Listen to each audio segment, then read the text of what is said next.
Assalamualaikum warahmatullahi wabarakatuh. Halo semua, perkenalkan nama saya Dispita Firmanarani dengan NIM C240122104 dari kelompok 2D Praktikum Fisiologi Hewan Anda dengan peserta meja pekerja.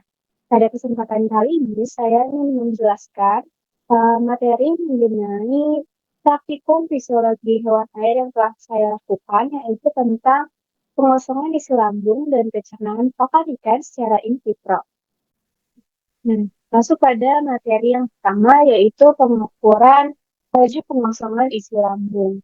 Nah, laju pengosongan lambung ikan ini adalah kecepatan di mana makanan yang dicerna ikan ini dikeluarkan dari lambung menuju usus untuk proses pencernaan yang lebih lanjut. Menurut Mujiman 1984, laju pengosongan lambung atau pencernaan ikan ini dipengaruhi oleh berbagai faktor, seperti berat tubuh ikannya sendiri, jenis kelamin, aktivitas ikan, suhu lingkungan, musim, waktu, intensitas cahaya, ritme internal, dan kualitas pakan. Nah, makanan yang telah ditampung dalam lambung ini akan mengalami pencernaan, baik secara fisik maupun kimiawi. Dan makanan yang telah tersedia ini akan bergerak ke usus melalui segmen pilorus. Nah, akibat dari proses pencernaan dan pergerakan makanan yang tersedia ini ke segmen usus, maka secara bertahap terjadi pengosongan isi lambung. Nah, lambung yang pada awal yang berangsur akan kosong kembali. Nah, selama waktu yang dibutuhkan untuk mengosongkan lambung ini pada suatu jenis ikan akan dipengaruhi oleh tadi jenis pakan, ada suhu lingkungannya juga. Nah, informasi tentang laju pengosongan lambung ini dapat dijadikan sebagai indikator tentang mutu pakan dan juga dijadikan dasar dalam penentuan frekuensi pemberian pakan.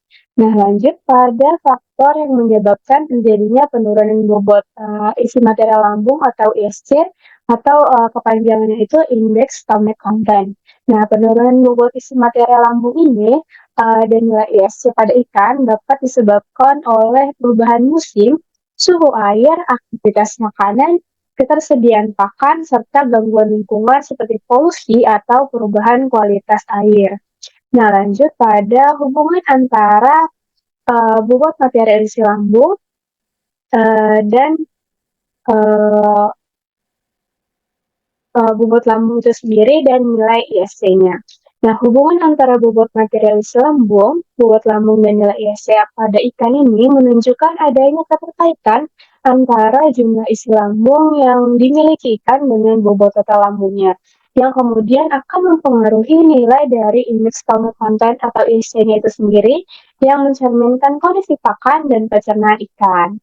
Nah, di sini saya melakukan perbandingan antara dua ikan, yaitu ikan mas dan ikan nila.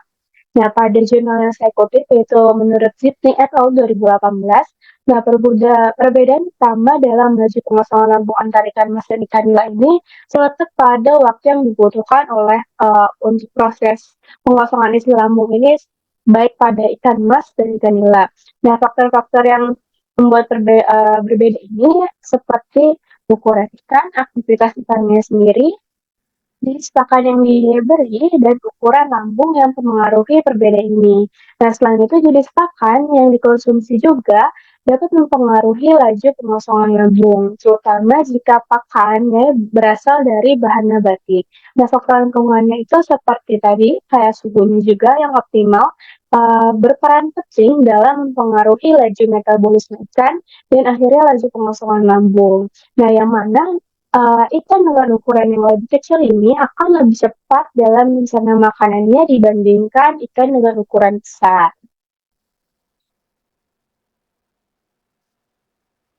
Nah, lanjut pada materi yang kedua, yaitu pengukuran pencernaan pakan secara in vitro.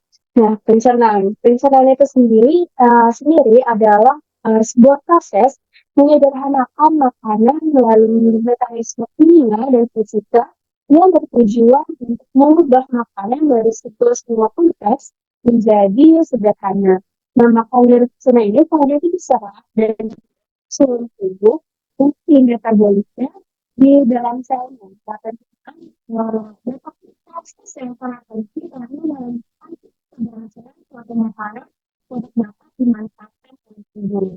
Nah, pada inputnya ini adalah proses pencernaan terjadi dalam kelembapan seperti algoritma atau dalam suatu mobil reaksi yang mensimulasikan kondisi pencernaan yang terjadi seperti dalam cairan pencernaan artifisial atau menggunakan sistem pencernaan yang terisolasi menurut Aprianto tahun 2016. Nah, selanjutnya ada sistem pencernaan. Nah, umumnya sistem pencernaan ini terdiri dari saluran pencernaan serta kelenjar pencernaan. Saluran pencernaan kami dimulai dari mulut, rongga taring, kerongkongan, lambung, usus, dan anus secara berurutan menurut lapis ekor 2017. Dan tes pencernaan ini juga berlangsung pada saluran pencernaan yang membutuhkan cairan digestif dan energi. Adapun contoh dari cairan digestif tersebut diantaranya ada enzim, Cl, bikarbonat, air, dan lain-lain. Nah, pengaturan mekanisme proses pencernaan ini melibatkan sistem saraf dan hormon. Dan sedangkan kecepatan proses ini dikontrol oleh suhu lingkungannya. Di mana bila suhunya itu tinggi, maka proses metabolisme ini juga akan semakin cepat. Begitu pula sebaliknya apabila suhunya rendah, proses metabolisme ini akan semakin lambat. Nah, pencernaan secara fisik atau mekanis ini dimulai dari berperan gigi pada proses pemotongan dan penggurusan makanan dalam rongga mulut.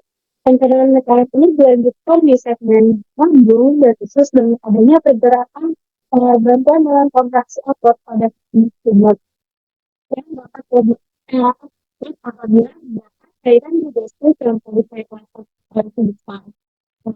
Dari ikan ini, pencernaan serat dan ini dimulai di bagian lambung karena kelenjar lambung mampu mengkapasitaskan cairan digestif yang berperan dalam proses pencernaan serat ini. Nah, proses pencernaan serat itu disempurnakan di segmen usus. Cairan digestif yang berperan pada proses pencernaan di segmen ini berasal dari hati, pankreas, dan dinding usus itu sendiri. Kombinasi antara aksi dan sinyal ini menyebabkan perubahan makanan dari sinyal yang bersifat kompleks atau partikel makan menjadi sinyal yang bersifat sederhana dengan partikel lupa. Dalam partikel lupa inilah makanan menjadi zat yang dimungkinkan dapat diserap oleh tubuh. Nah, pencernaan pencernaan ini dibutuhkan karena adanya enzim seperti protease, dan karbohidrat. Nah, enzim ini berfungsi sebagai katalis yang dilakukan oleh sel tersebut untuk membantu proses produksinya.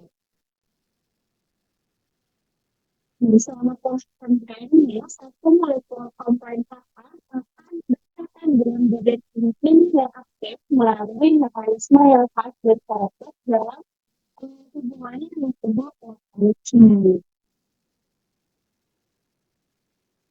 Nah, aktivitas enzim selama proses pencernaan ini dipengaruhi oleh beberapa faktor.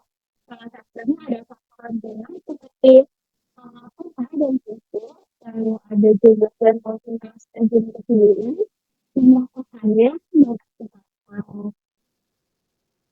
Nah, ketersediaan enzim pencernaan kayak pencernaan dan pencernaan tubuh ini berkaitan dengan perkembangan saluran pencernaan itu sendiri, sesuai dengan pendapat yang diutarakan oleh Fadel Enda di 19 menyatakan bahwa itu selama pola saluran pencernaan yang masih sederhana berkorelasi positif dengan hendaknya produksi enzim kejelasan. Nah, nilai protein sekitar makan ini dapat mempermudah untuk makan tersebut dan dapat digunakan sebagai gambaran tentang kemampuan hewan air atau itu sendiri dalam memakannya.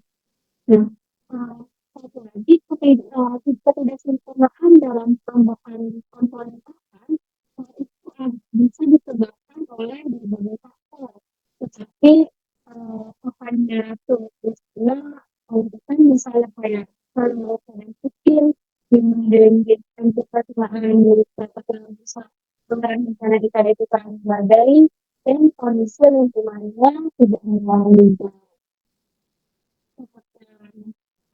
Di bagian kiri bawah ini terdapat daftar pustaka yang saya gunakan. Ada infografis ini. Sepertinya cukup sekian penjelasan singkat dari saya tentang laju penguasa Islam dan pemanfaatan tes secara etika. Semoga dapat bermanfaat. Apabila ada yang bisa diceritakan, boleh tanggapan pemerintah di tidak ini. Saya akan menjawabnya sedikit saya. Terima kasih. Mohon maaf apabila ada kesalahan. Wassalamualaikum warahmatullahi wabarakatuh.